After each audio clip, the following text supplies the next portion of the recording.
બધું જે ચાલે છે એ તંત્ર દ્વારા જે ખોટું ચાલે છે એ અમે ખોલું કરવા માંગી છીએ અને ઈશ્વરીય ગામના સરપંચ તરીકેની મારી જવાબદારી છે કે આ મારા ગામનું ગૌચર ક્યાંય જાય નહીં અને મારા ગ્રામજનો મને કોઈ કહી ન જાય કે ક્યાં ગયું ગૌચર. હાલમાં અત્યારે 2014માં જે એને હુકમ કરી દીધો છે એના વિરુદ્ધમાં અમે છીએ અને અમારું ગૌચર અમારે જોશે.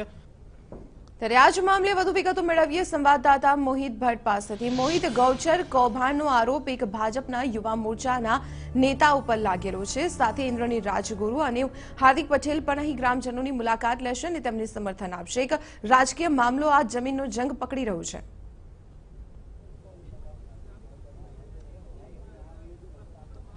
ચોક્કસ જે રીતે દીપાલી હું આપને દ્રશ્યો બતાવવા માંગીશ કે છેલ્લા 2 દિવસથી જે ઈશ્વરીય ગામના જે લોકો છે તેમના દ્વારા ગોચર બચાવવા માટે ઉપવાસ આંદોલન ચાલી રહ્યું છે અને આ ઉપવાસ આંદોલનમાં નો આજે બીજો દિવસ છે ને આજે બીજા દિવસે પાસના નેતા હાર્દિક પટેલ અને પૂર્વ ધારાસભ્ય ઇન્દ્રનીલ રાજગુરુ પણ અહીં પહોંચ્યા છે અને તેમના દ્વારા જે આંદોલન છે તેમને સમર્થન આપવામાં આવ્યું છે. આપણી સાથે આપણે હાર્દિક પટેલ સાથે પહોંચવાનો પ્રયત્ન કરીશું અને તેની સાથે વાત કરીશું કે જે આખો મામલો છે તેને આ કઈ રીતે જોવે છે. શું કહેશો હાર્દિકભાઈ, જે રીતે આખો મામલો સામે આવ્યો છે કઈ રીતે જુઓ છો આ મામલાને?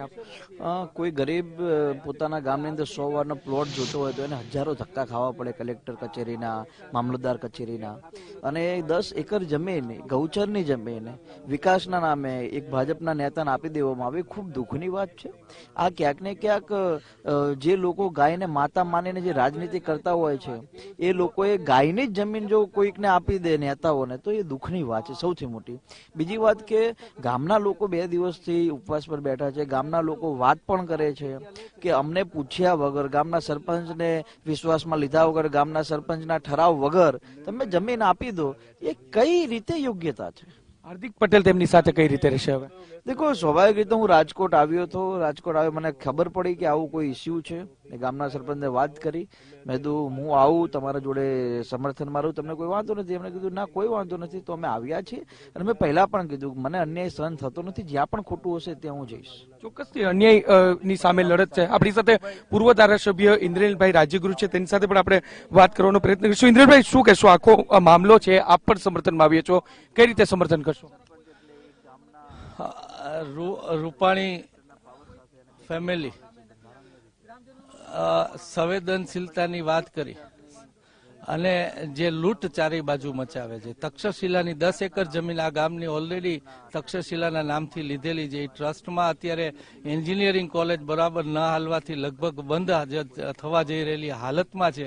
ત્યાં એને કંઈ કરવું હોય તો બરોબર છે, 10 એકર તો આપી છે, પણ બાજુની 10 એકર જગ્યા એ લોકોને ફક્ત ને ફક્ત ડેન્ટલ કોલેજનો ધંધો કરવા માટે જોઈ છે. એમાં કોઈ લોકોનો ફાયદો નથી. તદુપરાંત અહીંયા 5 થી 6 કરોડ રૂપિયાની એકરની કિંમત હોય ત્યારે 50-60 કરોડ રૂપિયાની જમીન, અને કલેક્ટર પણ અવ્યવસ્થિત જવાબ આવે જે વ્યાજબી નથી.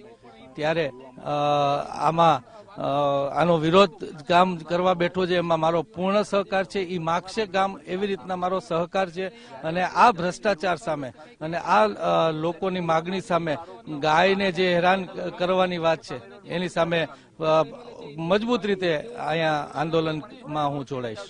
ચોક્કસથી દીપાલી, જે રીતે પૂર્વ ધારાસભ્ય ઇન્દ્રનીલ રાજગુરુએ પણ અહીં ટેકો જાહેર કર્યો છે. તેમનો આરોપ છે કે જે ડેન્ટલ કોલેજ કરવા માટે જે આખું જે ષડયંત્ર છે તે રચવામાં આવ્યું છે. 50 થી 60 કરોડ રૂપિયાની આ જમીન છે. અને જે રીતે વહીવટી તંત્રને ગ્રામ લોકોએ જ્યારે રજૂઆત કરી હતી ત્યારે ગ્રામજનો દ્વારા ને એવો જવાબ આપવામાં આવ્યો હતો કે જે ભૂલથી આ જમીન છે તે જે છે તે તેમના નામે કરી દેવામાં આવી છે. હવે સમગ્ર મામલે વહીવટી તંત્ર દ્વારા કયા પ્રકારની કાર્યવાહી કરવામાં આવે છે તે પણ મહત્વનું રહેશે. હવે આ આંદોલનમાં હાર્દિક પટેલ અને પૂર્વ ધારાસભ્ય ઇન્દ્રનીલ રાજગુરુ પણ જોડાય છે, જેને લઈને હવે રાજકારણ પણ ગરમાઈ રહ્યું છે. સમગ્ર મામલે એક જિલ્લા ભાજપના જે યુવા ભાજપના પ્રમુખ છે તેમની સામેનો આરોપ છે અને આરોપને હવે કઈ રીતે સરકાર લે છે તે પણ જોવાનું મહત્વપૂર્ણ રહેશે. જી ચોક્કસ મોહિત, આભાર માહિતી આપવા બદલ. તો આપણે જણાવી દઈએ કે ઈશ્વરીયા ગામમાં જમીન પચાવી પાડવાના એક કૌભાંડનો કારસો રચાયો હોવાનો ગામ લોકોએ આરોપ લગાવ્યો છે અને આરોપ સાથે તેઓ